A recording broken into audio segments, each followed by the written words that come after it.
Hello സുഹൃത്തുക്കളെ, എല്ലാവർക്കും competitive ക്രാക്കറിലേക്ക് സ്വാഗതം. നമ്മുടെ ഡിഗ്രി പ്രിലിംസ് എക്സാം വളരെ അടുത്തെത്തി കഴിഞ്ഞു അല്ലേ? ഇപ്പോൾ ഫേസ് 1 ഫേസ് 2 എക്സാമുകൾക്ക് വേണ്ടി നമ്മൾ തയ്യാറെടുത്തു.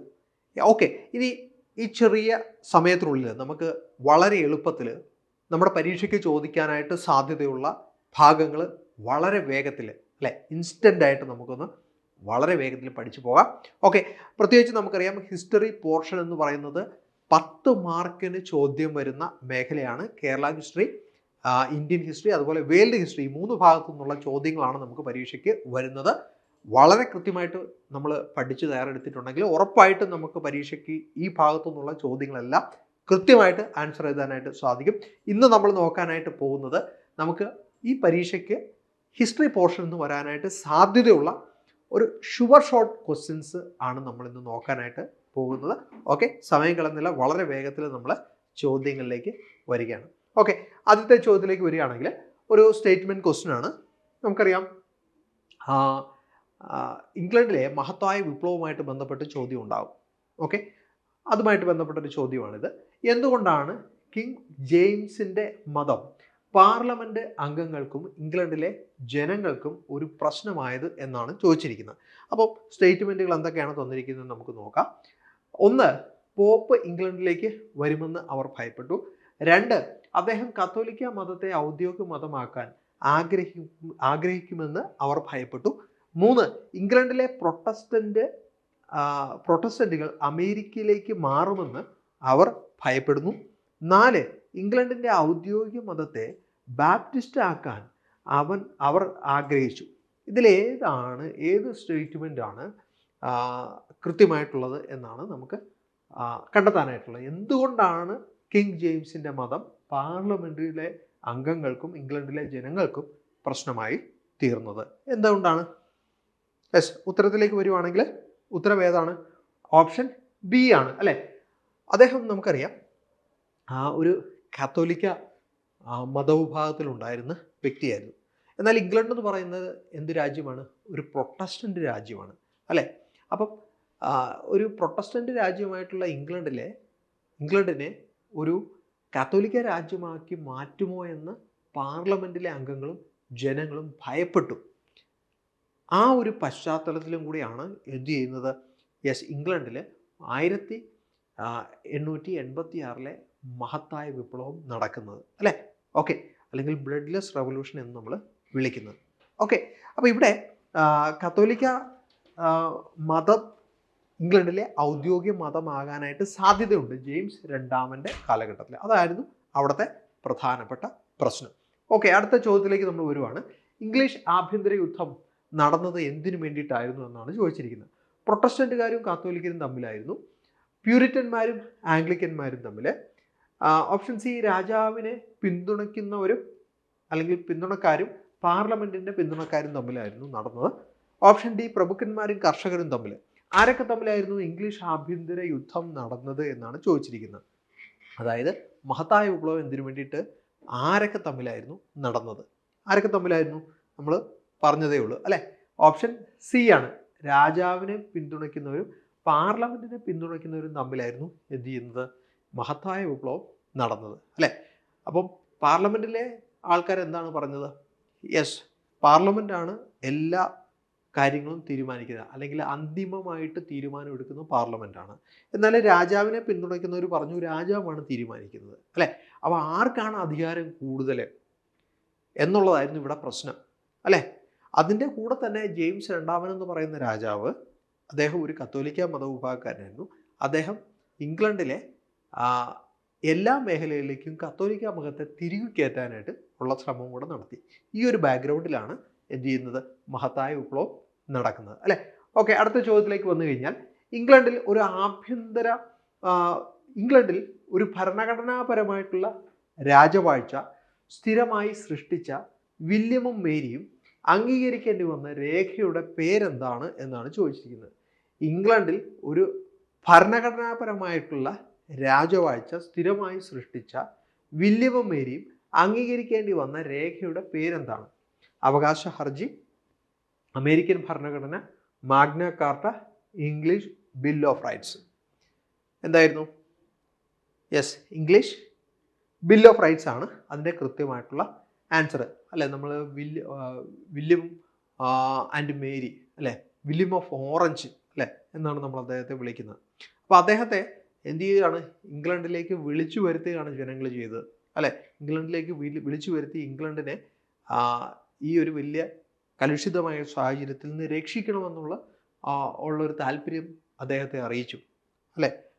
യെസ്, അദ്ദേഹം അതിൻ്റെ ഫലമായിട്ട് വില്യമും മേരിയും ഇംഗ്ലണ്ടിൽ എത്തിച്ചേരുകയും ഇംഗ്ലണ്ടിൽ എത്തിച്ചേരുന്ന സമയത്ത് 1688 എന്ത് ചെയ്യുന്നുണ്ട്? ഇത് ഇവർക്ക് സമർപ്പിക്കുന്നുണ്ട് അല്ലേ. ഈ സമർപ്പിച്ചതിന് ശേഷം പിന്നീട് ഇത് അംഗീകരിക്കുന്നത് എന്നാണ് 1689 ഡിസംബർ 16 എന്ത് ചെയ്യുന്നത്? ഇത് അംഗീകരിക്കുന്നത്. ഓക്കെ, അപ്പോൾ അത് കൃത്യമായിട്ട് തന്നെ അത് മനസ്സിലാക്കിയിരിക്കുക. Okay, 1689 December 16 English bill of rights അംഗീകരിക്കപ്പെടുന്നത്.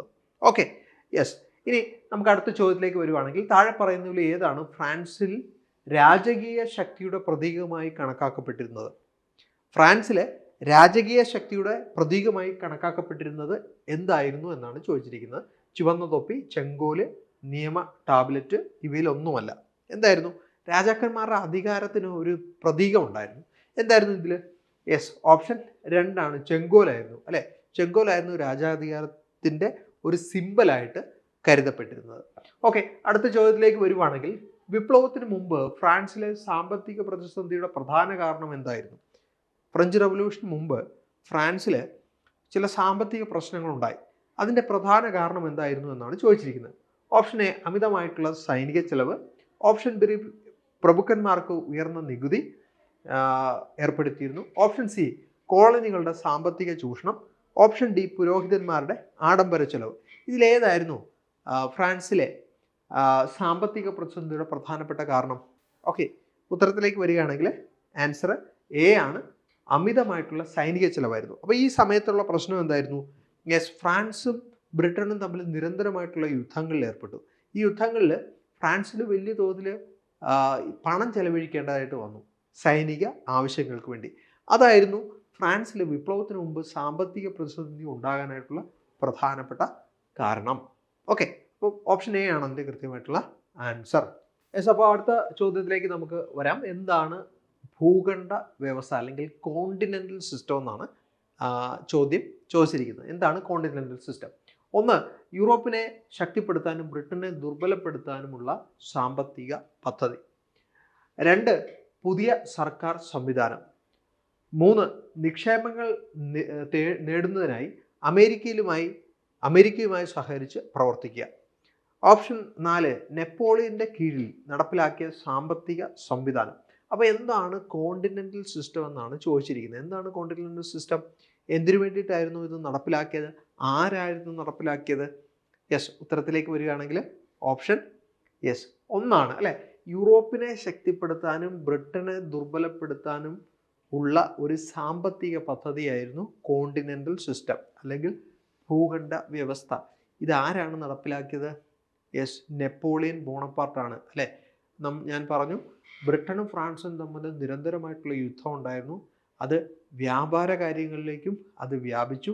ബ്രിട്ടനെ വെല്ലുവിളിക്കാനായിട്ട് എന്ത് ചെയ്തു? യെസ്, നെപ്പോളിയൻ ബോണപ്പാർട്ട് കൊണ്ടുവന്ന സംവിധാനമാണ് എന്ത്? Continental system. അപ്പോൾ ഇതിനെതിരെയായിരുന്നു British government orders in council എന്ന് പറയുന്ന മറ്റൊരു സംവിധാനത്തെ അവർ എന്ത് ചെയ്തത്? നടപ്പിലാക്കിയത്. അപ്പോൾ ഇത് ഈ ഒരു സിസ്റ്റം അവതരിപ്പിച്ചത് ആരായിരുന്നു? അത് നെപ്പോളിയൻ ബോണപ്പാർട്ടായിരുന്നു എന്നുള്ള കാര്യം ഓർത്തിരിക്കുക. ബ്രിട്ടനെ ദുർബലപ്പെടുത്താനും അതേസമയം യൂറോപ്പിനെ ശക്തിപ്പെടുത്താനും. ഓക്കെ, അതായത് യൂറോപ്പിലെ മറ്റു രാജ്യങ്ങളുടെ പിന്തുണ ആർജിക്കാനായിട്ടുള്ളൊരു ശ്രമം കൂടെയായിരുന്നു ആര് നടത്തിയത്? നെപ്പോളിയൻ നടത്തിയത്. ഓക്കെ, ഇനി അടുത്ത ചോദ്യം. മിതവാദികൾ എഴുതിയ ഈ നിവേദനം കോളനിവാസികൾക്ക് രാജാവിനോടുള്ള വിശ്വസ്തത പ്രകടിപ്പിക്കുകയും പരിഹാരം കണ്ടെത്തുന്നവരെ പോരാട്ടം നിർത്തണമെന്ന് അഭ്യർത്ഥിക്കുകയും ചെയ്തു. ജോർജ് 3 രാജാവ് ഈ അപേക്ഷ നിരസിച്ചു. ഈ അപേക്ഷ ഏതായിരുന്നു എന്നാണ് ചോദിച്ചിരിക്കുന്നത്. സ്വാതന്ത്ര്യ പ്രഖ്യാപനം, ഒലിവ് ബ്രാഞ്ച് ഹർജി, സാമാന്യ ബുദ്ധി ഹർജി, പാരീസ് ഉടമ്പടി 1783. എന്തായിരുന്നു? യെസ്, ഇതിൻ്റെ ഉത്തരമായിട്ട് വരുന്നത് എന്തായിരിക്കും? വളരെ പ്രധാനപ്പെട്ട ഒരു ചോദ്യമാണ്. മിതവാദികൾ എഴുതിയ ഈ നിവേദനം കോളനിവാസികൾക്ക് രാജാവിനോടുള്ള വിശ്വസ്തത പ്രകടിപ്പിക്കുകയും പരിഹാരം കണ്ടെത്തുന്നവരെ പോരാട്ടം നിർത്തണമെന്ന് അഭ്യർത്ഥിക്കുകയും ചെയ്തു. ഉത്തരം ഓപ്ഷൻ 1 എന്താണ്? യെസ്, 1 കേട്ടോ, ഓപ്ഷൻ ബി ആണ് കേട്ടോ, ഓപ്ഷൻ ബി ആണ്, തെറ്റിപ്പോയതാണ്, ഓപ്ഷൻ ബി ആണ്. അതായത് ഒലിവ് ബ്രാഞ്ച് ഹർജിയാണ് കേട്ടോ, ഒലിവ് ബ്രാഞ്ച് ഹർജിയാണ് എന്ത് ഈ നിവേദനം എന്ന് പറയുന്നത്. ഇത് മിതവാദികൾ ജോർജ് 3 രാജാവിന് കൊടുത്തതാണ്. പക്ഷേ ഇത് ജോർജ് 3 എന്ത് ചെയ്തു? നിരസിച്ചു. അതായത് ഒരു യുദ്ധം ഉണ്ടാകുന്നതിന് മുമ്പ് ബ്രിട്ടനും ആയിട്ടുള്ള പ്രശ്നങ്ങൾക്കൊരു പരിഹാരം കാണുക എന്നുള്ള ഒരു ലക്ഷ്യമാണ് ഇതുകൊണ്ട് ഉദ്ദേശിച്ചത്. പക്ഷെ എന്നാലും എന്ത് ചെയ്തില്ല? ഈ പ്രശ്നം പരിഹരിക്കപ്പെട്ടില്ല. ഓക്കെ, അടുത്ത ചോദ്യത്തിലേക്ക് നമുക്ക് വരാം. അടുത്ത ചോദ്യം, ഡാഷ് എന്നീ യുദ്ധങ്ങളാണ് അമേരിക്കയിലെ വിപ്ലവ യുദ്ധത്തിന് തുടക്കമിട്ടത്. അപ്പോൾ ഇവിടെ 2 പ്രധാനപ്പെട്ട യുദ്ധങ്ങൾ നടന്നു. ഈ യുദ്ധങ്ങൾ ഏതൊക്കെയാണ് എന്നാണ് ചോദിച്ചിരിക്കുന്നത്. ഡാഷ് എന്നീ യുദ്ധങ്ങളാണ് അമേരിക്കയിലെ വിപ്ലവ യുദ്ധത്തിന് തുടക്കമിട്ടത്. Okay, option A Lexington and Concord, option B Concord and Bunker's Hill, option C Lexington and Saratoga, option D Concord and Camden. ഇതിലേതൊക്കെ യുദ്ധങ്ങളാണ് ഈ അമേരിക്കൻ സ്വാതന്ത്ര്യ സമരത്തിന് തുടക്കം കുറിച്ചത്, അല്ലെങ്കിൽ അമേരിക്കൻ സ്വാതന്ത്ര്യ സമരത്തിന് ഒരു വിപ്ലവത്തിൻ്റെ പ്രതിച്ഛായ നൽകിയത് എന്നാണ് ചോദിച്ചിരിക്കുന്നത്. ഏതൊക്കെ യുദ്ധമാണ്? വളരെ പ്രധാനപ്പെട്ട 2 യുദ്ധങ്ങളാണ്. ഏതാണ്? ഓപ്ഷൻ എ ആണ്, ലെക്സിംഗ്ടണും കോൺകോർഡ് യുദ്ധവുമാണ് അമേരിക്കൻ സ്വാതന്ത്ര്യ സമരത്തിന് ഒരു വിപ്ലവത്തിൻ്റെ തുടക്കം നൽകിയത്. ഇത് നടക്കുന്നത് 1775 കേട്ടോ. 1775 നടന്ന ലെക്സിംഗ്ടൺ കോൺകോർഡ് യുദ്ധമാണ് അമേരിക്കൻ സ്വാതന്ത്ര്യ സമരത്തിന് ഒരു വിപ്ലവത്തിൻ്റെ പ്രതിച്ഛായ നൽകുന്നത്. അടുത്ത ചോദ്യം, അമേരിക്കൻ വിപ്ലവത്തെക്കുറിച്ച് ഇനി പറയുന്ന പ്രസ്താവനകൾ പരിഗണിക്കാനായിട്ടാണ് പറഞ്ഞിരിക്കുന്നത്. 1, 1773 സാമുവൽ ആഡംസ് ആണ് ബോസ്റ്റൺ ടീ പാർട്ടിക്ക് നേതൃത്വം നൽകിയത്. 2, 1774 ആദ്യത്തെ കോണ്ടിനെന്റൽ കോൺഗ്രസ് ബ്രിട്ടനിൽ നിന്ന് പൂർണ്ണ സ്വാതന്ത്ര്യം ആവശ്യപ്പെട്ടു. 2 സ്റ്റേറ്റ്മെൻറ്റുകളാണ് തന്നിട്ടുള്ളത്. ഇതിൽ ഏത് പ്രസ്താവനകളാണ് ശരിയെന്നാണ് ചോദിച്ചിരിക്കുന്നത്. ഏത് പ്രസ്താവനകളാണ് ശരി? ഇതാണ് അവിടെ പറഞ്ഞിരിക്കുന്ന ഓപ്ഷൻസ്. ഇതിൻ്റെ ഉത്തരം എന്ന് പറയുന്നത് ഏതാണ്? ഉത്തരം ഓപ്ഷൻ 1 ആണ് അല്ലേ, ഓൺലി 1 ആണ്. അതായത് എന്താണ്? 1773 ഡിസംബർ 16 ബോസ്റ്റൺ ടീ പാർട്ടി എന്ത് ചെയ്യുന്നത്? നടക്കുന്നത്. ബോസ്റ്റൺ ടീ പാർട്ടിക്ക് നേതൃത്വം നൽകിയത് ആരായിരുന്നു? സാമുവൽ ആഡംസ് ആണ്. അത് കൃത്യമാണ്. എന്നാൽ രണ്ടാമത്തെ ഓപ്ഷൻ എന്താണ്? 1774 ആദ്യത്തെ കോണ്ടിനെന്റൽ കോൺഗ്രസ് ബ്രിട്ടനിൽ നിന്ന് പൂർണ്ണ സ്വാതന്ത്ര്യം ആവശ്യപ്പെട്ടിട്ടില്ല. ബ്രിട്ടനിൽ നിന്ന് പൂർണ്ണ സ്വാതന്ത്ര്യം എന്ത് ചെയ്തിട്ടില്ല? കോണ്ടിനെന്റൽ കോൺഗ്രസ്സിൽ ആവശ്യപ്പെട്ടിട്ടില്ല എന്നുള്ളതാണ് അതിൻ്റെ കൃത്യമായിട്ടുള്ള ആൻസർ. ഓക്കെ, അടുത്ത ചോദ്യത്തിലേക്ക് നമുക്ക് വരാം. 1911 വിപ്ലവം അവസാനത്തിലേക്ക് നയിച്ചത് എന്താണ് എന്നാണ് ചോദിച്ചിരിക്കുന്നത്. അപ്പോൾ ചൈനീസ് വിപ്ലവമാണ് ചോദിച്ചിരിക്കുന്നത്. 1911 വിപ്ലവം അവസാനത്തിലേക്ക് നയിച്ചത്. 1, മിങ് രാജവംശത്തിൻ്റെ അന്ത്യത്തിലേക്ക് നയിച്ചു. 2, സോങ് രാജവംശത്തിൻ്റെ അവസാനം. 3, കിങ് അല്ലെങ്കിൽ ചിയാൻ രാജവംശത്തിൻ്റെ അവസാനം. 4, സോഹു രാജവംശത്തിൻ്റെ അവസാനം. എന്തായിരുന്നു? ഏത് രാജവംശമായിരുന്നു 1911 വിപ്ലവത്തിലൂടെ ചൈനയിൽ അവസാനിച്ചത്? ഏതായിരുന്നു? ഓപ്ഷൻ 3 കേട്ടോ. കിങ് അല്ലെങ്കിൽ ചിയാൻ രാജവംശമാണ് 1911 വിപ്ലവത്തിലൂടെ അതിൻ്റെ അവസാനത്തിലേക്ക് എത്തുകയും അതിനെ തുടർന്ന് ചൈന ഒരു റിപ്പബ്ലിക്കായി മാറുകയും ചെയ്യുന്നത്. അപ്പോൾ 1911 വിപ്ലവം ചൈനയെ എന്താക്കി മാറ്റി? ഒരു റിപ്പബ്ലിക്കാക്കി മാറ്റി. എന്നാൽ വീണ്ടും ഒരു വിപ്ലവം വരുന്നുണ്ട്. അത് 1949 ആ വിപ്ലവത്തിൻ്റെ ഫലം എന്തായിരുന്നു എന്നുള്ളത് നമുക്ക് നോക്കാം. അടുത്ത ചോദ്യത്തിലേക്ക് നമുക്ക് വരാം. സൺ യാറ്റ്സൺ സ്ഥാപിച്ച ഈ രാഷ്ട്രീയ പാർട്ടി 1913 ആദ്യ ചൈനീസ് തെരഞ്ഞെടുപ്പിൽ ദേശീയ അസംബ്ലി സീറ്റുകളിൽ ഭൂരിഭാഗവും നേടി. ഏത് പാർട്ടിയാണ് എന്നാണ് ചോദിച്ചിരിക്കുന്നത്. കുമിന്താങ് അല്ലെങ്കിൽ KMT, കമ്മ്യൂണിസ്റ്റുകൾ അല്ലെങ്കിൽ CCP, ചൈനീസ് ഡെമോക്രാറ്റിക് പാർട്ടി അല്ലെങ്കിൽ CDP, ഹോങ്സിയാങ് അല്ലെങ്കിൽ AH പാർട്ടി. ഓക്കെ, ഏത് പാർട്ടിയാണ് സൺ യാറ്റ്സൺ സ്ഥാപിച്ച പാർട്ടി? ഓപ്ഷൻ ഒന്നാണ് അല്ലേ. കുമിന്താങ് പാർട്ടിയാണ്, KMT ആണ് അല്ലേ. അപ്പോൾ ഇവിടെ സൺയാസന്റെ പ്രധാനപ്പെട്ട ഒരു വർക്ക് കൂടെ ഇവിടെ പറഞ്ഞിട്ടുണ്ട്. എന്താണ്? 3 പ്രിൻസിപ്പിൾസ് ഓഫ് ദ പീപ്പിൾ എന്ന് പറയുന്ന അദ്ദേഹത്തിൻ്റെ വർക്കാണ്. കുമിന്താങ് പാർട്ടിയുടെ സ്ഥാപകനായിട്ടുള്ള സൺയാസന്റെ പാർട്ടിയുടെ പുസ്തകത്തിൻ്റെ പേരാണ് 3 പ്രിൻസിപ്പിൾസ് ഓഫ് ദ പീപ്പിൾ എന്നുള്ളത്. ഓക്കെ, അടുത്ത ചോദ്യത്തിലേക്ക് വരുന്നതിന് മുമ്പ് നമുക്കറിയാം നമ്മൾ ഡിഗ്രി പ്രിലിംസ് സെക്കൻഡ് ഫേസ് വളരെ വേഗത്തിൽ നമുക്ക് നമ്മുടെ അടുത്തേക്ക് വന്നുകൊണ്ടിരിക്കുകയാണ്. വളരെ കുറച്ച് സമയമാണ് നമുക്കുള്ളത്. അപ്പോൾ ഡിഗ്രി പ്രിലിംസ് അതിൻ്റെ ഫസ്റ്റ് ഫേസ് ഈ 24-ാം തീയതി നടക്കുകയാണ്. അതിനെ തുടർന്നാണ് നമ്മുടെ സെക്കൻഡ് ഫേസ് വരുന്നത്. അപ്പോൾ സെക്കൻഡ് ഫേസിലേക്ക് നമ്മൾ എത്തുമ്പോൾ വളരെ കൃത്യമായിട്ട് നമുക്ക് ഒരു ഐഡിയ ഉണ്ടാകും എങ്ങനെയായിരിക്കും നമ്മുടെ ചോദ്യങ്ങൾ ചോദിക്കുന്നത് എന്നുള്ളത്. അപ്പം അതിൻ്റെ അടിസ്ഥാനത്തിൽ നമ്മൾ secretariat assistant miracle 2.0 batch start ചെയ്തിട്ടുണ്ട്. ഓക്കെ, അതിൻ്റെ അഡ്മിഷൻ ഓപ്പൺ ആണ്. തീർച്ചയായിട്ടും നിങ്ങൾക്ക് എല്ലാവർക്കും അതിനകത്ത് ജോയിൻ ചെയ്യാനായിട്ടുള്ള അവസരമുണ്ട്. ഓക്കെ, 30 ദിവസത്തെ ഒരു ക്രാഷ് ബാച്ച് ആയിരിക്കും ഈ ബാച്ച്. അതുപോലെ തന്നെ 30 ദിവസത്തെ ഒരു ടൈം ടേബിൾ നമുക്കുണ്ടാകും. 10 മോഡൽ എക്സാംസ് നമുക്ക് ഈ ഒരു ബാച്ചിൻ്റെ പ്രത്യേകതയാണ്. ഓക്കെ, അപ്പം ഈ ബാച്ചിൽ തീർച്ചയായിട്ടും നിങ്ങൾ ജോയിൻ ചെയ്യുക. സെക്കൻഡ് ഫേസ് ഏറ്റവും നന്നായിട്ട് നമുക്ക് കരസ്ഥമാക്കാനായിട്ട് എഴുതിയെടുക്കാനായിട്ട് സാധിക്കും.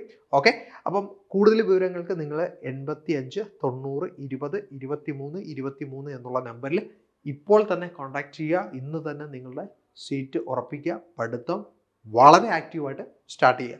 Okay, yes. അപ്പോൾ നമുക്ക് അടുത്ത ചോദ്യത്തിലേക്ക് വീണ്ടും വരാം. യെസ്, അടുത്ത ചോദ്യം 1949 ചൈനീസ് ആഭ്യന്തര യുദ്ധത്തിൽ കമ്മ്യൂണിസ്റ്റുകളുടെ വിജയത്തിന് ഒരു പ്രധാന കാരണം എന്തായിരുന്നു എന്നാണ് ചോദിച്ചിരിക്കുന്നത്. ഓക്കെ, ഓപ്ഷൻ എ, ദേശീയവാദികൾക്ക് ജപ്പാനീസ് പിന്തുണ ഉണ്ടായിരുന്നു. ഓപ്ഷൻ ബി, നിരവധി ചൈനീസ് യുദ്ധപ്രഭുക്കന്മാർ കമ്മ്യൂണിസ്റ്റുകളെ പിന്തുണച്ചു. ഓപ്ഷൻ സി, കമ്മ്യൂണിസ്റ്റുകാർക്ക് മികച്ച സൈനിക ഉപകരണങ്ങൾ ഉണ്ടായിരുന്നു. ഓപ്ഷൻ ഡി, കമ്മ്യൂണിസ്റ്റുകൾ കർഷകർക്ക് ഭൂമി വാഗ്ദാനം ചെയ്തു. എങ്ങനെയായിരുന്നു 1949 യുദ്ധത്തിൽ കമ്മ്യൂണിസ്റ്റുകൾ വിജയത്തിലേക്ക് എത്തിയതിൻ്റെ കാരണം എന്തായിരുന്നു?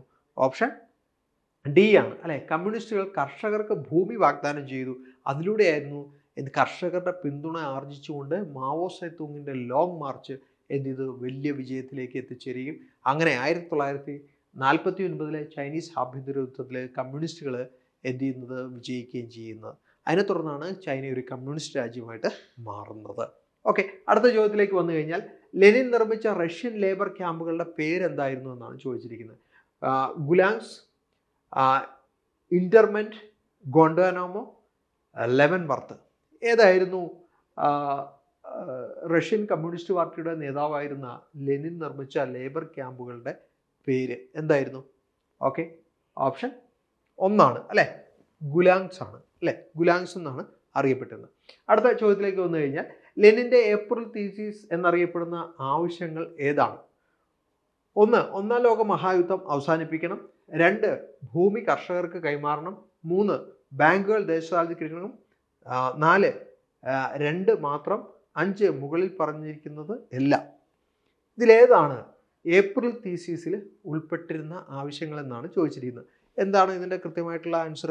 ഓപ്ഷൻ 5 ആണ് അല്ലേ. മുകളിൽ പറഞ്ഞിരിക്കുന്നത് എല്ലാം ഈ ഏപ്രിൽ തീസിസിൽ ഉണ്ടായിരുന്ന കാര്യങ്ങളാണ് അല്ലേ.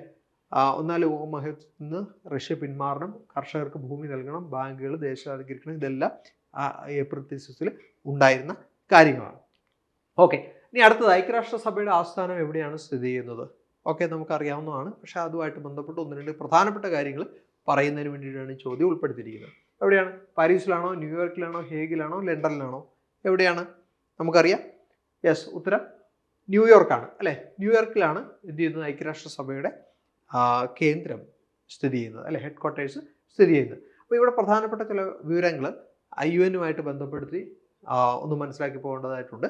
UN ഫോർമേഷൻ നമുക്കറിയാം 1945 ഒക്ടോബർ 24 ഒക്ടോബർ 24 നമ്മൾ UN ഡേ ആയിട്ട് ആചരിക്കുന്നത്. നിലവിൽ നമുക്ക് 193 അംഗരാജ്യങ്ങളാണ് ഇതിലുള്ളത്. ഏറ്റവും അവസാനമായിട്ട് UN ജോയിൻ ചെയ്ത അംഗരാഷ്ട്രം എന്ന് പറയുന്നത് ദക്ഷിണ സുഡാനാണ്. 2011 ജോയിൻ ചെയ്യുന്നത്. ഐക്യരാഷ്ട്രസഭയ്ക്ക് 6 പ്രധാനപ്പെട്ട ഓർഗൻസ് അല്ലെങ്കിൽ പ്രധാനപ്പെട്ട അവയവങ്ങളാണ് ഐക്യരാഷ്ട്രസഭയ്ക്ക് ഉള്ളത്. നമുക്കറിയാവുന്നതാണ്. അവയിൽ 5 ഏതൊക്കെയാണ്? ജനറൽ അസംബ്ലി, സെക്യൂരിറ്റി കൗൺസിൽ അല്ലെങ്കിൽ സുരക്ഷാ കൗൺസിൽ, സാമ്പത്തിക സാമൂഹിക കൗൺസിൽ, ട്രസ്റ്റിഷിപ്പ് കൗൺസിൽ, സെക്രട്ടേറിയറ്റ്. ഈ 5 പ്രധാനപ്പെട്ട ഓർഗൻസിൻ്റെ ഹെഡ് ക്വാർട്ടേഴ്സ് എവിടെയാണ്? അത് ന്യൂയോർക്കിലാണ് കേട്ടോ, ന്യൂയോർക്കിലാണ്. 5 പ്രധാനപ്പെട്ട 6 ഓർഗൻസ് ആണ് UN-നുള്ളത്. അതിൽ 5 എണ്ണത്തിൻ്റെ ഹെഡ് ക്വാർട്ടേഴ്സ് എവിടെയാണ്? ന്യൂയോർക്കിലാണ്. പക്ഷേ ഒരെണ്ണത്തിൻ്റെ, അതായത് 6ാമത്തേത്, അതായത് അന്താരാഷ്ട്ര നീതിന്യായ കോടതിയുടെ ഹെഡ് ക്വാർട്ടേഴ്സ് എവിടെയാണ് സ്ഥിതി ചെയ്യുന്നത്? അത് നെതർലൻഡ്സിലാണ്. എവിടെയാണ്? നെതർലൻഡ്സിൽ ഹേഗിലാണ് എന്ത് ചെയ്യുന്നത്? സ്ഥിതി ചെയ്യുന്നത് കേട്ടോ. ആ വ്യത്യാസം ഒന്ന് മനസ്സിലാക്കിയിരിക്കണം. പ്രധാനപ്പെട്ട ചില ഫാക്ട്സുകൾ പറഞ്ഞു പോയതാണ്. ഇനി അടുത്ത ചോദ്യത്തിലേക്ക് വന്നു കഴിഞ്ഞാൽ, സുരക്ഷാ കൗൺസിലിൽ ഡാഷ് സ്ഥിരാംഗങ്ങളും ഡാഷ് സ്ഥിരമല്ലാത്ത അംഗങ്ങളുമാണ് ഉള്ളത്. എത്ര സ്ഥിരാംഗങ്ങളുണ്ട്, എത്ര അസ്ഥിരാംഗങ്ങളാണ് ഉള്ളത്? എത്രയാണ്? 10, 10, 10, 5, 5, 10, 5, 9. എത്രയാണ്? ഉത്തരം വരുന്നത് ഓപ്ഷൻ സി ആണ്, 5, 10. 5 സ്ഥിരാംഗങ്ങളും 10 സ്ഥിരമല്ലാത്ത അംഗങ്ങളുമാണ് സെക്യൂരിറ്റി കൗൺസിലിൽ ഉള്ളത് എന്നുള്ള കാര്യം ഓർത്തിരിക്കുക. അടുത്ത ചോദ്യത്തിലേക്ക് വന്നു കഴിഞ്ഞാൽ, ഐക്യരാഷ്ട്രസഭയുടെ പൊതുസഭയ്ക്ക് മുന്നിൽ അവതരിപ്പിക്കുന്ന താഴെ പറയുന്ന കാര്യങ്ങളിൽ ഏതാണ് ഹാജരാക്കുകയും വോട്ട് ചെയ്യുകയും ചെയ്യുന്ന അംഗങ്ങളിൽ 2/3 ഭൂരിപക്ഷത്തോടെ പ്രമേയം പാസ്സാക്കേണ്ടത്?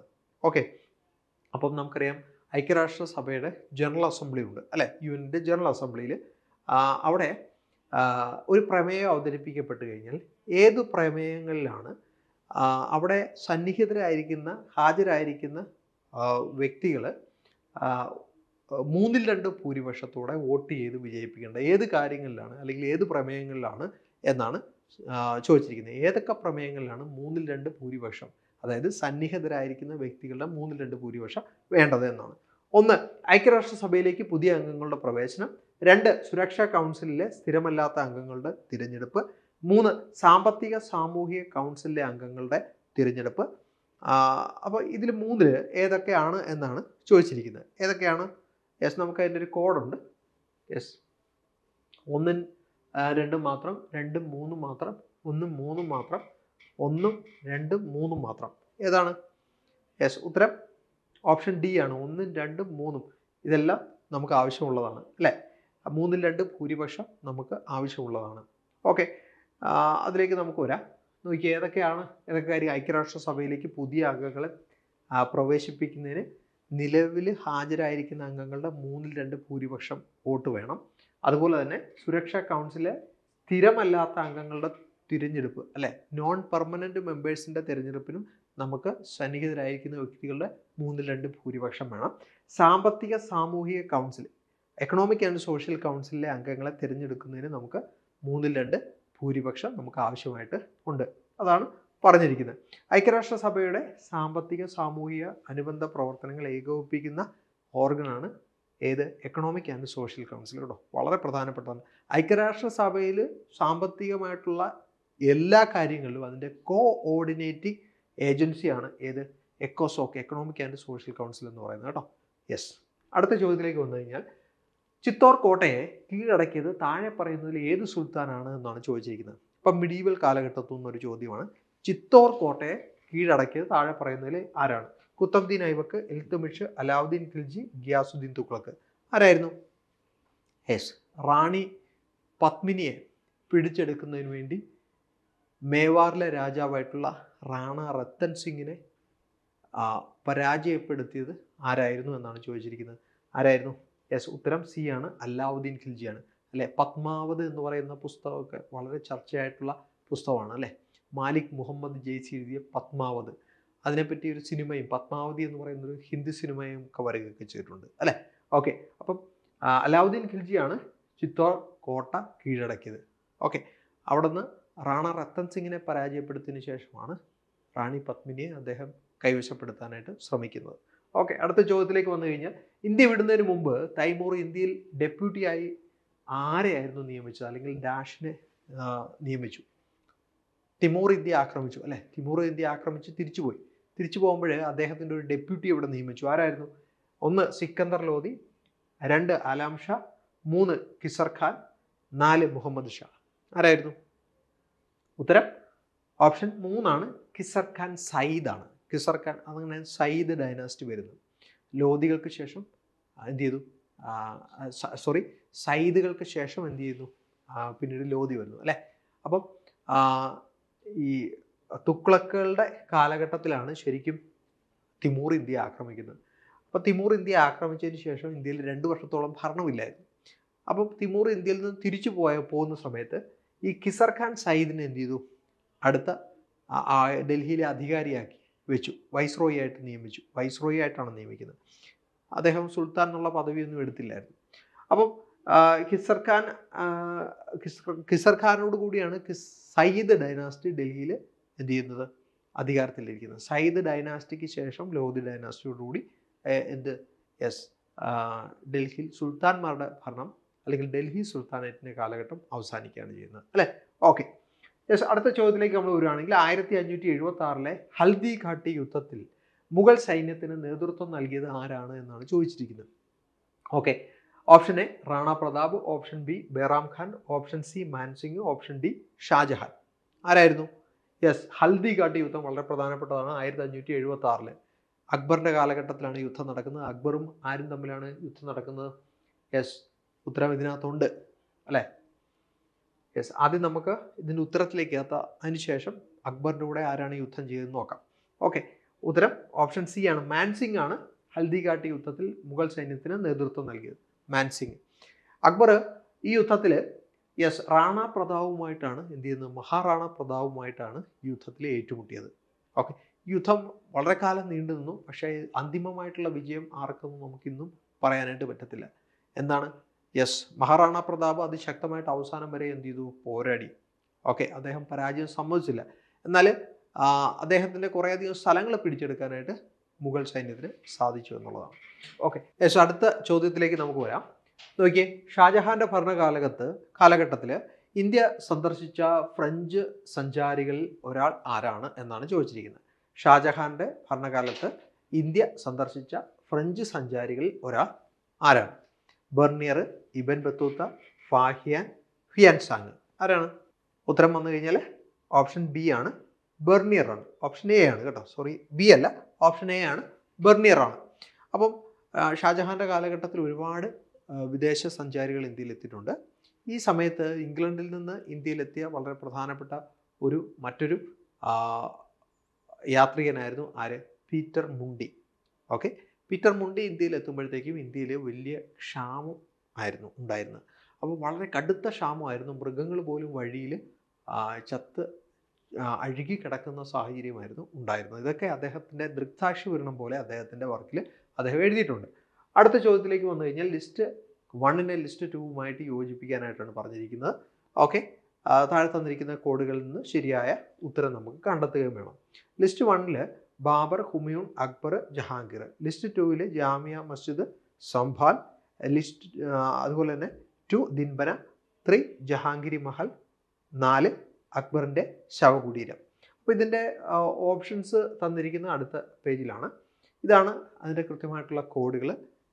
ഇതിലേതാണ് ശരിയായിട്ടുള്ളത് എന്നുള്ളത് നമുക്ക് തിരഞ്ഞെടുക്കാനായിട്ടുള്ളത്. ഉത്തരം വരുന്നത് ഏതായിരിക്കും?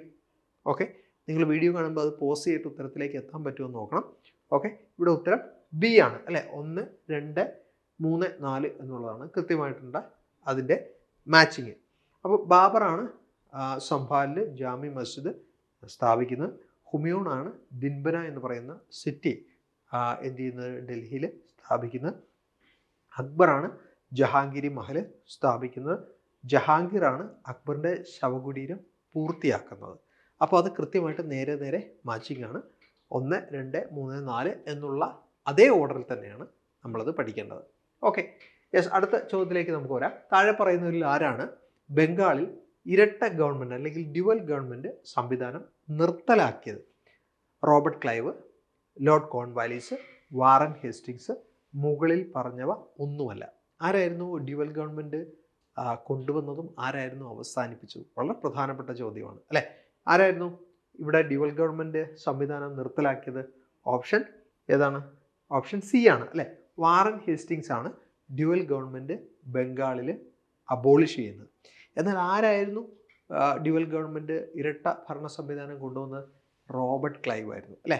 റോബർട്ട് ക്ലൈവ് ആയിരുന്നു ഇരട്ട ഗവൺമെൻറ് സംവിധാനം അവതരിപ്പിക്കുന്നത്. എന്നാൽ നിർത്തലാക്കുന്ന വാറൻ ഹേസ്റ്റിങ്സ് ആണ്. ഓക്കെ, അടുത്ത ചോദ്യത്തിലേക്ക് വരുവാണെങ്കിൽ താഴെ പറയുന്നതിൽ ഏത് സംസ്ഥാനമാണ് ഡൽഹൌസി പ്രഭു ആദ്യമായി ഡോക്ട്രിൻ ഓഫ് ലാബ്സ് പ്രകാരം പിടിച്ചെടുത്തത്? സത്താറ, ഝാൻസി, ഹൈദരാബാദ്, സാമ്പൽപൂർ. ഓക്കെ, സത്താറ, ഝാൻസി, ഹൈദരാബാദ്, സാമ്പൽപൂർ. ഏത് സ്ഥലമാണ് ഡൽഹൌസി ഡോക്ട്രിൻ ഓഫ് ലാബ്സ് അല്ലെങ്കിൽ ദത്താവകാശ നിരോധന നിയമപ്രകാരം പിടിച്ചെടുക്കുന്നത്? ഏതാണ്? ഓപ്ഷൻ എ ആണ്, സത്താറയാണ്. അല്ലേ? സത്താറയാണ് ആദ്യമായിട്ട് അദ്ദേഹം പിടിച്ചെടുക്കുന്നത്. അപ്പോൾ അദ്ദേഹം പിടിച്ചെടുത്ത സ്ഥലങ്ങളുടെയൊക്കെ പേരുകൾ കൃത്യമായിട്ട് നമുക്ക് ഓർഡറിൽ ഒന്ന് ഓർത്തിരിക്കാനായിട്ടുണ്ട്. ഏറ്റവും അവസാനം അദ്ദേഹം പിടിച്ചെടുത്ത സ്ഥലമായിരുന്നു 1857 റിവോൾട്ടിൽ, മഹത്തായ വിപ്ലവത്തിൽ ഏറ്റവും കൂടുതൽ ആൾക്കാർ പങ്കെടുത്ത സ്ഥലം. ഏത് സ്ഥലമായിരുന്നു? അവധായിരുന്നു. അല്ലേ? 1856 അദ്ദേഹം അവധ് പിടിച്ചെടുക്കുന്നത്. ഓക്കെ, അടുത്ത ചോദ്യത്തിലേക്ക് നമുക്ക് വരാം. 1917-18 കാലഘട്ടത്തിലെ ചമ്പാരൻ ഖേദ പ്രസ്ഥാനങ്ങൾ ഇന്ത്യൻ സ്വാതന്ത്ര്യ സമരത്തിന് എങ്ങനെയാണ് സംഭാവന നൽകിയെന്നാണ് ചോദിച്ചിരിക്കുന്നത്. 1. ബ്രിട്ടീഷ് ഭരണത്തിനെതിരായ സായുധ കലാപത്തിൻ്റെ ആദ്യ ഉദാഹരണങ്ങളായിരുന്നു അവ. 2. മഹാത്മാഗാന്ധി ഇന്ത്യൻ രാഷ്ട്രീയത്തിലേക്കുള്ള കടന്നുവരവിനെ അവ അടയാളപ്പെടുത്തുകയും അഹിംസാത്മക പ്രതിരോധത്തിന് ഊന്നൽ നൽകുകയും ചെയ്തു. 3. അവ ഖിലാഫത്ത് കമ്മിറ്റിയുടെ രൂപീകരണത്തിലേക്ക് നയിച്ചു. 4. അവ ശക്തമായ ദേശീയബോധത്തിൻ്റെ ആവിർഭാവത്തിന് കാരണമായി തീർന്നു. അപ്പോൾ 4 സ്റ്റേറ്റ്മെൻറ്റുകളാണ് തന്നിരിക്കുന്നത്. ഇതിൽ ഏതാണ് ചമ്പാരൻ ഖേദ പ്രസ്ഥാനങ്ങൾ ഇന്ത്യൻ സ്വാതന്ത്ര്യ സമരത്തിന് നൽകിയ സംഭാവന എന്നത്? ഏതായിരുന്നു? യെസ്, ഉത്തരം ഓപ്ഷൻ 2 ആണ്. അല്ലേ? മഹാത്മാഗാന്ധി ഇന്ത്യൻ രാഷ്ട്രീയത്തിലേക്ക് മഹാത്മാഗാന്ധിയുടെ കടന്നുവരവിനെ ഇത് 2 സമരങ്ങളും അടയാളപ്പെടുത്തി. അതുപോലെ തന്നെ അഹിംസാത്മകമായിട്ടുള്ള പ്രതിരോധത്തിന് ഈ സമരങ്ങൾ ഊന്നൽ നൽകി. അല്ലെ? നോൺ വയലൻസ്, അല്ലെ? അതിനായിരുന്നു ഗാന്ധിജിയുടെ സമരങ്ങൾ ഊന്നൽ നൽകിയത്. അതിൽ തന്നെ നമുക്ക് ചമ്പാരൻ ഖേദ, അതുപോലെ അഹമ്മദാബാദ് മിൽ സ്ട്രൈക്ക് ഒക്കെ അതിൽ ഉണ്ട്. 3 പ്രധാനപ്പെട്ട സമരങ്ങളാണ് ഈ കാലഘട്ടത്തിൽ നടക്കുന്നത്. എല്ലാം നോൺ വയലൻസ് അല്ലെങ്കിൽ അഹിംസയിൽ ഊന്നിയ സമരങ്ങളായിരുന്നു. അല്ലേ? ഓക്കെ, അടുത്ത ചോദ്യം. ഗാന്ധിജി 1 വർഷത്തിനുള്ളിൽ സ്വരാജ് എന്ന മുദ്രാവാക്യം എപ്പോഴാണ് ഉയർത്തിയത്? 1 വർഷത്തിനുള്ളിൽ സ്വരാജ് വിത്തിൻ ആൻ ഇയർ എന്നുള്ള മുദ്രാവാക്യം ഉയർത്തിയത് വട്ടമേശ സമ്മേളനത്തിനിടെ, നിസ്സഹകരണ പ്രസ്ഥാനത്തിനിടെ, ദണ്ഡി മാർച്ചിൽ, സിവിൽ നിയമലംഘന പ്രസ്ഥാനത്തിന് ഇടയിൽ. എപ്പോഴായിരുന്നു? ഉത്തരം വരുന്നത് ഓപ്ഷൻ ബി ആണ്. അല്ലേ? നിസ്സഹകരണ പ്രസ്ഥാനത്തിനിടെയാണ് ഗാന്ധിജി നമുക്ക് 1 വർഷത്തിനുള്ളിൽ തന്നെ സ്വരാജ് ലഭിക്കുമെന്ന് ഉള്ള ആശയം മുന്നോട്ട് വെക്കുന്നത്. അല്ലേ? ഓക്കെ, 1920 സെപ്റ്റംബറിൽ കൊൽക്കത്തയിലെ INC നിസ്സഹകരണ പ്രസ്ഥാനം അംഗീകരിക്കുന്നു. അല്ലേ? എന്നാൽ നിസ്സഹകരണ പ്രസ്ഥാനം വളരെ പെട്ടെന്ന് തന്നെ കെട്ടടങ്ങുന്നു. എന്തിനെ തുടർന്നു? ചൗരി ചൗര സംഭവത്തെ തുടർന്ന് 1922 തന്നെ ഫെബ്രുവരിയിൽ തന്നെ നിസ്സഹകരണ പ്രസ്ഥാനം ഗാന്ധിജി പിൻവലിക്കുന്നു. അല്ലേ? യെസ്, അപ്പോൾ ഇവിടെ ഓപ്ഷൻ ബി ആണ്, നിസ്സഹകരണ പ്രസ്ഥാനത്തിനിടെയാണ് 1 വർഷത്തിനുള്ളിൽ നമുക്ക് സ്വരാജ്യം ലഭിക്കുമെന്ന് ഗാന്ധിജി അഭിപ്രായപ്പെടുന്നു. അടുത്ത ചോദ്യം. താഴെ പറയുന്നവരിൽ ആരാണ് 3 വട്ടമേശ സമ്മേളനങ്ങളിൽ പങ്കെടുത്തത്? ഭീംറാവു അംബേദ്കർ, മഹാത്മാഗാന്ധി, വല്ലഭായ് പട്ടേൽ, ജവഹർലാൽ നെഹ്റു. ആരായിരുന്നു? നമുക്കറിയാം, അംബേദ്കർ ആണ്. അല്ലേ? യെസ്. റൗണ്ട് ടേബിൾ കോൺഫറൻസുകൾ നടക്കുന്നത് എന്നൊക്കെയായിരുന്നു? 1930, 31, 32 കാലഘട്ടങ്ങളിലാണ് റൗണ്ട് ടേബിൾ കോൺഫറൻസ് നടക്കുന്നത്. രണ്ടാമത്തെ റൗണ്ട് ടേബിൾ കോൺഫറൻസ് 1931 നടക്കുന്നു. അതിലായിരുന്നു ഇന്ത്യൻ നാഷണൽ കോൺഗ്രസിനെ പ്രതിനിധീകരിച്ചുകൊണ്ട് ഗാന്ധിജി പങ്കെടുക്കുന്നത്. അല്ലേ? അതുപോലെ തന്നെ സ്ത്രീകളെ പ്രതിനിധീകരിച്ചുകൊണ്ട് സരോജിനി നായിഡു പങ്കെടുക്കുന്നുണ്ട്. ഓക്കെ, ഗാന്ധി ഇർവിൻ പാക്റ്റിനെ തുടർന്നാണ് താൽക്കാലികമായിട്ട് സിവിൽ ഡിസൊബീഡിയൻസ് മൂവ്മെൻറ്റ് നിർത്തിവെച്ചതിന് ശേഷം ഗാന്ധിജി രണ്ടാം വട്ടമേശ സമ്മേളനത്തിൽ പങ്കെടുക്കുന്നത്. ഓക്കെ, അടുത്ത ചോദ്യം. താഴെ പറയുന്ന പ്രസ്താവനകളിൽ ഏതാണ് ശരി? 1938-ലും 1939-ലും സുഭാഷ് ചന്ദ്രബോസ് കോൺഗ്രസിൻ്റെ പ്രസിഡന്റായി. 1936 അദ്ദേഹം ഫോർവേഡ് ബ്ലോക്ക് രൂപീകരിച്ചു. താഴെ നൽകിയിരിക്കുന്ന കോഡുകളിൽ നിന്നാണ് നമുക്ക് ഉത്തരം തിരഞ്ഞെടുക്കാനായിട്ട് ഉള്ളത്. ഇവിടെ അത് തെറ്റായിട്ട് മാർക്ക് ചെയ്ത് വന്നതാണ്. 2 സ്റ്റേറ്റ്മെൻറ്റുകളാണ് നമുക്കുള്ളത്. ഇതിലേതാണ് ശരിയെന്നുള്ളതാണ് നമുക്ക് കണ്ടെത്താനായിട്ടുള്ളത്. ഏതാണ്? ഉത്തരം 1 ആണ്. 1ാമത്തെ സ്റ്റേറ്റ്മെൻറ്റാണ് കൃത്യമായിട്ടുള്ളത്. അല്ലേ? 1938-ലും 1939-ലും സുഭാഷ് ചന്ദ്രബോസ് കോൺഗ്രസിൻ്റെ പ്രസിഡന്റായി. അല്ലേ? ഹരിപുരയിലും അതുപോലെ തന്നെ ത്രിപുരയിലും. അല്ലെ. ത്രിപുരയിൽ അദ്ദേഹം വീണ്ടും കോൺഗ്രസിൻ്റെ പ്രസിഡന്റായിട്ട് തിരഞ്ഞെടുക്കപ്പെട്ടു. എന്നാൽ അദ്ദേഹം ഒരു റാഡിക്കലായിട്ടുള്ള ആശയം മുന്നോട്ട് വെച്ചതിനെ തുടർന്ന് അദ്ദേഹത്തിന് കോൺഗ്രസ്സിൽ അദ്ദേഹത്തിൻ്റെ പിന്തുണ നഷ്ടപ്പെടുകയും അദ്ദേഹം രാജിവെക്കുകയും ചെയ്തു, അല്ലേ. പിന്നീട് 1939 അദ്ദേഹം ഫോർവേഡ് ബ്ലോക്ക് എന്ന് പറയുന്ന പാർട്ടി രൂപീകരിച്ചു. Okay, yes. അടുത്ത ചോദ്യത്തിലേക്ക് വരുവാണെങ്കിൽ താഴെ പറയുന്നവരിൽ ആരായിരുന്നു 1953 സംസ്ഥാന പുനഃസംഘടനാ കമ്മീഷൻ ചെയർമാനായിട്ട് ഉണ്ടായിരുന്നു? 1953 സംസ്ഥാന പുനഃസംഘടനാ കമ്മീഷൻ്റെ ചെയർമാനായിട്ട് ഉണ്ടായിരുന്നത് സ്റ്റേറ്റ് റീഓർഗനൈസേഷൻ കമ്മീഷൻ്റെ chairman SK Dhar, KM Panikkar, Hridaynath Kunzru, Fazal Ali. ആരായിരുന്നു? ഓപ്ഷൻ 4 അല്ലേ. ഫസൽ അലി കമ്മീഷൻ എന്നാണ് സ്റ്റേറ്റ് റീഓർഗനൈസേഷൻ കമ്മീഷൻ അറിയപ്പെട്ട മറ്റൊരു പേര്, അല്ലേ. ഓക്കെ, അപ്പോൾ അതിനു മുമ്പ് നമുക്കറിയാം 48 തന്നെ ധർ കമ്മീഷൻ ഉണ്ടായിരുന്നു. ധർ കമ്മീഷൻ അതിൻ്റെ റെക്കമെൻഡേഷൻസ് നൽകി. എന്നാൽ ഭാഷാടിസ്ഥാനത്തിലുള്ള സ്റ്റേറ്റുകളുടെ രൂപീകരണത്തിന് ധർ കമ്മീഷൻ എന്ത് ചെയ്തു? വേണ്ട രീതിയിൽ മുന്നോട്ട് വെച്ചില്ല, അല്ലെങ്കിൽ അതിനെ എതിർക്കുകയാണ് ചെയ്തത്. എന്നാൽ പിന്നീട് സ്റ്റേറ്റ് റീഓർഗനൈസേഷൻ കമ്മീഷൻ 1953 എന്ത് ചെയ്തു? കോൺസ്റ്റിറ്റ്യൂട്ട് ചെയ്തു, നിയമിച്ചു. പിന്നെ 55 എന്ത് ചെയ്തു? അവർ അതിൻ്റെ റിപ്പോർട്ട് നൽകി.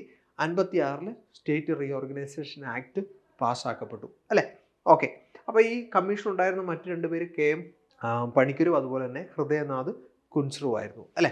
ഓക്കെ, അടുത്ത ചോദ്യത്തിലേക്ക് വന്നു കഴിഞ്ഞാൽ 1965 ഇന്ത്യ പാക് യുദ്ധ സമയത്ത് ഇന്ത്യയുടെ പ്രധാനമന്ത്രി ആരായിരുന്നു?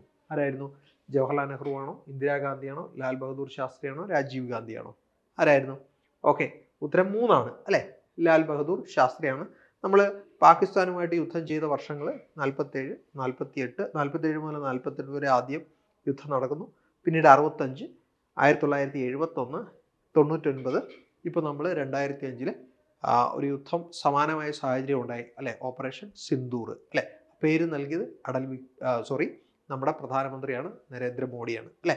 ഓക്കെ, അടുത്ത ചോദ്യം. ഇന്ത്യ ആദ്യത്തെ അണുവിസ്ഫോടനം നടത്തിയത് എപ്പോഴാണ്? 1975 ഓഗസ്റ്റ് 28, 1974 മെയ് 18, 1974 ഓഗസ്റ്റ് 28, 1975 മെയ് 18 എന്നായിരുന്നു? ഉത്തരം 2 അല്ലേ. 1974 മെയ് 18 അല്ലേ. രണ്ടാമം അണുവിസ്ഫോടനം നടക്കുന്നത് എന്നാണ്? 1998 മെയ് 11 മുതൽ 13 വരെയുള്ള ദിവസങ്ങളിലാണ്, അല്ലേ. ആദ്യത്തേൻ്റെ കോഡ് ബുദ്ധൻ ചിരിക്കുന്നു, 2 ഓപ്പറേഷൻ ശക്തി, അല്ലേ. Okay, yes. അടുത്തത്, ഇന്ത്യയിലേക്കുള്ള യൂറോപ്യൻ കമ്പനികളുടെ വരവ് കാലക്രമത്തിൽ ക്രമീകരിക്കാനായിട്ടാണ് പറഞ്ഞിരിക്കുന്നത്. Portuguese, English east India company, Danish East India company, French east India company. അപ്പോൾ ഇതിൻ്റെ കോഡ് ഉപയോഗിച്ച് നമുക്ക് ഇതിനെ എന്ത് ചെയ്യണം? കൃത്യമായിട്ട് അറേഞ്ച് ചെയ്യണം, അല്ലേ. ഓക്കെ, ഇതാണ് ഇതിൻ്റെ കോഡായിട്ട് തന്നിരിക്കുന്നത്. ഇതിൽ ഏതാണ് ശരിയായിട്ടുള്ളത് എന്നാണ് നമുക്ക് കണ്ടെത്താനായിട്ടുള്ളത്. ഓക്കെ, ഉത്തരത്തിലേക്ക് വന്നു കഴിഞ്ഞാൽ ഏതാണ്? യെസ്, ആൻസർ 1 1, 2, 3, 4 എന്നുള്ളത് കറക്റ്റ് ഓർഡറിലാണ്, അല്ലേ. ഇപ്പോൾ പോർച്ചുഗീസ് കമ്പനി 1498, അല്ലേ. പോർച്ചുഗീസുകാർ വന്ന സമയം 1498. ഇംഗ്ലീഷ് ഈസ്റ്റ് ഇന്ത്യ കമ്പനി 1600 എന്ത് ചെയ്യുന്നത്? രൂപീകരണമാകുന്നത്. Okay, Danish East India Company രൂപീകരണമായിരുന്നത് 1616, അല്ലേ. ഫ്രഞ്ച് ഈസ്റ്റ് ഇന്ത്യ കമ്പനി 1764, അല്ലേ. ഇനി ഇതിൻ്റെ കൂടെ തന്നെ നമുക്കറിയാം ഡച്ച് ഈസ്റ്റ് ഇന്ത്യ കമ്പനി ഉണ്ട്. ഡച്ച് ഈസ്റ്റ് ഇന്ത്യ കമ്പനി രൂപീകൃതമാകുന്നത് 1602, അല്ലേ. 1602. അതായത് ഇംഗ്ലീഷ് ഈസ്റ്റ് ഇന്ത്യ കമ്പനിക്ക് ശേഷം 1602 ഡച്ച് ഈസ്റ്റ് ഇന്ത്യ കമ്പനി വരും. Okay, yes. അടുത്തത്, വൈക്കം സത്യാഗ്രഹവുമായി ബന്ധപ്പെട്ട ഇനി പറയുന്ന പ്രസ്താവനകൾ പരിഗണിക്കാനായിട്ടാണ് പറഞ്ഞിരിക്കുന്നത്. ഇന്ത്യൻ നാഷണൽ കോൺഗ്രസിലെ പെരിയോറും ത്യാഗരാജ ചെട്ടിയാരുമാണ് പ്രസ്ഥാനത്തിന് നേതൃത്വം നൽകിയത്. വൈക്കം സത്യാഗ്രഹത്തിന് ശേഷമാണ് ക്ഷേത്രപ്രവേശന വിളംബരം പ്രാബല്യത്തിൽ വന്നത്. Okay, yes. ഉത്തരം എന്താണ്? ഉത്തരം 2 അല്ലേ. വൈക്കം സത്യാഗ്രഹത്തിന് ശേഷമാണ് ക്ഷേത്രപ്രവേശന വിളംബരം പ്രാബല്യത്തിൽ വന്നത്. അപ്പോൾ ഈ വൈക്കം സത്യാഗ്രഹത്തിന് നമുക്കറിയാം 100ാം വാർഷികമൊക്കെ ആഘോഷിക്കുന്ന സമയമാണ്. അതുകൊണ്ട് ചോദ്യം പ്രതീക്ഷിക്കാം. നമുക്കറിയാം ഈ സത്യാഗ്രഹം നടക്കുന്നത്, അത് തുടങ്ങുന്നത് എന്നാണ്? 1924 മാർച്ച് 30, അല്ലേ. 3 പ്രധാനപ്പെട്ട വിഭാഗങ്ങളിൽ നിന്നുള്ള നേതാക്കന്മാർ ഇതിനകത്ത് ഉണ്ടായിരുന്നു, അല്ലേ. ഗോവിന്ദ പണിക്കർ നായർ വിഭാഗത്തെ പ്രതിനിധീകരിച്ചുകൊണ്ടും, ബാഹുലേയൻ ഈഴവ വിഭാഗത്തെ പ്രതിനിധീകരിച്ചുകൊണ്ടും, കുഞ്ഞാപ്പു പുലയ വിഭാഗത്തെ പ്രതിനിധീകരിച്ചുകൊണ്ടും എന്ത് ചെയ്തു? സമരത്തിൻ്റെ നേതൃനിരയിൽ ഉണ്ടായിരുന്നു, അല്ലേ. ഓക്കെ, അടുത്തത്, ദേശീയ തലത്തിൽ ഗുരുവായൂർ സത്യാഗ്രഹത്തിൻ്റെ പ്രധാന പിന്തുണക്കാരൻ ആരായിരുന്നു? Option A Jawaharlal Nehru, option B Subhash Chandrabose, option C Sardar Vallabhbhai Patel, option D Maulana Abdul Kalam Azad. ദേശീയ തലത്തിൽ ഗുരുവായൂർ സത്യാഗ്രഹത്തിന് സപ്പോർട്ട് ചെയ്തത് ആരായിരുന്നു? യെസ്, ഓപ്ഷൻ ഡി ആണ്, മൗലാന അബ്ദുൽ കലാം ആസാദാണ്. ഓക്കെ, ഇന്ത്യയുടെ ആദ്യത്തെ വിദ്യാഭ്യാസ മന്ത്രി ആയിരുന്നു അല്ലേ? ഓക്കെ, മൗലാന അബ്ദുൽ കലാം ആസാദ്. ഓക്കെ, ഒരു ജാതി ഒരു മതം ഒരു കുലം ഒരു ലോകം ഒരു ദൈവം എന്ന പ്രസിദ്ധമായ ഉദ്ധരണി ബന്ധപ്പെട്ടിരിക്കുന്നത് ആരുമായിട്ടാണ്? അയ്യ വൈകുണ്ഠർ, കുര്യാക്കോസ് എലിയാസ് ചാവറ, തൈക്കാടയ്യ, ചട്ടമ്പി സ്വാമികൾ. ആരാണ്? യെസ്, ഓപ്ഷൻ എ ആണ് അല്ലേ? അയ്യ വൈകുണ്ഠരുമായിട്ട് ബന്ധപ്പെട്ടാണ് ഒരു ജാതി ഒരു മതം ഒരു കുലം ഒരു ലോകം ഒരു ദൈവം എന്നുള്ള ആപ്തവാക്യം ഉള്ളത് അല്ലേ? ഓക്കെ, അഖില തിരുവിതാംകൂർ മുസ്ലിം മഹാജനസഭയുടെ സ്ഥാപകനാരായിരുന്നു? വക്കം മൗലവി, പണ്ഡിറ്റ് കറപ്പൻ, സഹോദരൻ അയ്യപ്പൻ, കുമാരനാശാൻ. ആരായിരുന്നു? ഉത്തരം ഓപ്ഷൻ എ ആണ് അല്ലേ? വക്കം മൗലവിയാണ്. ഓക്കെ, ഞാൻ നേതാവാണ്, മറ്റുള്ളവരെ കൊല്ലുന്നതിന് മുമ്പ് ആദ്യം എന്നെ വെടിവെക്കുക എന്ന് പറഞ്ഞ നേതാവ് ആരായിരുന്നു? അന്ന ചാണ്ടി, പാർവതി നേമി മംഗലം, അക്കാമ ചെറിയാൻ, എ വി കുട്ടിവാളു അമ്മ. ആരായിരുന്നു? യെസ്, ഓപ്ഷൻ സി ആണ് അല്ലേ? അക്കാമ ചെറിയാനാണ് അല്ലേ? ഝാൻസി റാണി ഓഫ് ട്രാവൻകൂർ എന്നാണ് അറിയപ്പെടുന്നത് അല്ലേ? യെസ്, അവരുടെ ഏറ്റവും പ്രധാനപ്പെട്ട അവരുടെ വർക്ക് ഏതാണ്? ജീവിതം ഒരു സമരം എന്നുള്ള അവരുടെ ആത്മകഥ അല്ലേ? Okay, yes. അടുത്ത ചോദ്യം, കേരളത്തിലെ ആദ്യത്തെ ചരിത്ര ഗ്രന്ഥം ഏതാണ്? കേരളോൽപ്പത്തി, കേരള മഹാത്മ്യം, തുഫത്തുൽ മുജാഹിദീൻ, മലയാള മഹാത്മ്യം. ഏതാണ് കേരളത്തിലെ ആദ്യത്തെ ചരിത്ര ഗ്രന്ഥം? ഉത്തരം ഓപ്ഷൻ സി ആണ്, ഷെയ്ഖ് സൈനുദ്ദീൻ മഖ്ദൂം എഴുതിയ തുഫത്തുൽ മുജാഹിദീൻ എന്ന് പറയുന്ന വർക്ക്. ഓക്കെ, അപ്പോൾ ഷെയ്ഖ് സൈനുദ്ദീൻ ശരിക്കും സാമൂതിരിയുടെ കോർട്ടിലുണ്ടായിരുന്ന ഒരു വ്യക്തിയാണ്, ഒരു ഡിപ്ലോമാറ്റും കൂടിയായിരുന്നു അദ്ദേഹം. ഓക്കെ, ഇനി അടുത്തത്, താഴെ പറയുന്നതിൽ കൊച്ചി രാജ്യ പ്രജാമണ്ഡലവുമായി ബന്ധപ്പെട്ട് ശരിയായ പ്രസ്താവന ഏതാണ് എന്നാണ് ചോദിച്ചിരിക്കുന്നത്. 1947 സെപ്റ്റംബർ 4 തിരുവിതാംകൂർ മഹാരാജാവ് പുതിയൊരു ഉത്തരവാദ ഭരണ സർക്കാർ രൂപീകരിക്കാൻ വിളംബരം നടത്തി. 2, പുതിയതായി രൂപീകരിച്ച നിയമസഭയിൽ 120 അംഗങ്ങൾ പ്രായപൂർത്തി വോട്ടവകാശത്തിൻ്റെ അടിസ്ഥാനത്തിൽ തിരഞ്ഞെടുക്കപ്പെട്ടു. 3, തിരുവിതാംകൂർ മഹാരാജാവായിരുന്നു ഭരണഘടനാ തലവൻ. 4, തിരുവിതാംകൂറിലെ ആദ്യ പ്രധാനമന്ത്രിയായി പട്ടം താണുപിള്ള തിരഞ്ഞെടുക്കപ്പെട്ടു. ഓക്കെ, ഏതായിരുന്നു? യെസ്, ഇതിൻ്റെ ശരിയായിട്ടുള്ള ആൻസർ 4 ഓപ്ഷൻസ് ഉണ്ട്. ഉത്തരം വരുന്നത് ഓപ്ഷൻ ഡി ആണ്. 1, 2, 3, 4 എല്ലാ ഓപ്ഷൻസും എല്ലാ സ്റ്റേറ്റ്മെൻറ്റുകളും ശരിയാണ്. യെസ്, നമുക്ക് അടുത്ത ചോദ്യത്തിലേക്ക് വരാം. മാർത്താണ്ഡവർമ്മയും തിരുവിതാംകൂറിലെ അദ്ദേഹത്തിൻ്റെ ഭരണത്തെയും കുറിച്ചുള്ള ഇനി പറയുന്ന പ്രസ്താവനകൾ ഏതാണ് ശരിയല്ലാത്തത്? ഓപ്ഷൻ എ, മാർത്താണ്ഡവർമ്മ ഭരണവും സൈന്യവും പുനഃസംഘടിപ്പിച്ചു. പൊതുചെലവിൽ സമ്പദ് വ്യവസ്ഥയിലും അച്ചടക്കത്തിലും ശ്രദ്ധ കേന്ദ്രീകരിച്ചു. ബി, കൊളച്ചിൽ യുദ്ധത്തിൽ പരാജയപ്പെട്ട ഡച്ച് ക്യാപ്റ്റൻ ഡിലനോയി പിന്നീട് മാർത്താണ്ഡവർമ്മയുടെ സൈന്യത്തിലെ മുഖ്യ കമാൻഡറായി മാറി. അടുത്തത് സി, കൊളച്ചിൽ യുദ്ധത്തിന് മുമ്പ് കായംകുളം, തെക്കുംകൂർ, വടക്കുംകൂർ എന്നീ രാജ്യങ്ങൾ മാർത്താണ്ഡവർമ്മ പിടിച്ചെടുത്തു. ഓപ്ഷൻ ഡി, മാർത്താണ്ഡവർമ്മ തൻ്റെ രാജ്യം ശ്രീപത്മനാഭന് സമർപ്പിച്ചു, തുടർന്ന് അദ്ദേഹത്തിൻ്റെ സേവകനായി ഭരിച്ചു. അപ്പോൾ ഇവിടെ ശരിയായിട്ടുള്ള ഉത്തരം നിങ്ങൾക്ക് കാണാം. ഏതാണ്? ഉത്തരം സി ആണ് അല്ലേ?